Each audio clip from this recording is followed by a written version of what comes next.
माई बापू के निभावना ए बाबूजी।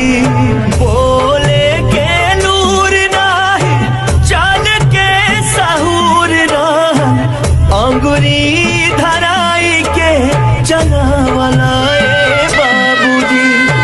अंगुरी धराई के चलावला ए बाबूजी।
जकीर सर से उठल माई बाबूजी के हाथ, आज तक बुझाइल उदारदिया जना। बाबूजी कैसे बाबूजी हमके माफ कर दे बाबूजी।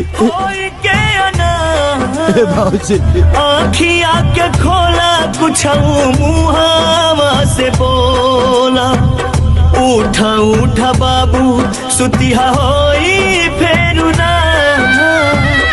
अब कैसे करब हम झगड़ा लड़ैया, के करा से करब अब जिद वाली बात। जवन बाप कंधा पर उठा के हमके ढोवाले, कंधा पर उठाइब कैसे फिर ना सहा। जवन होठवा से हमरे मुहावा के चुमाले।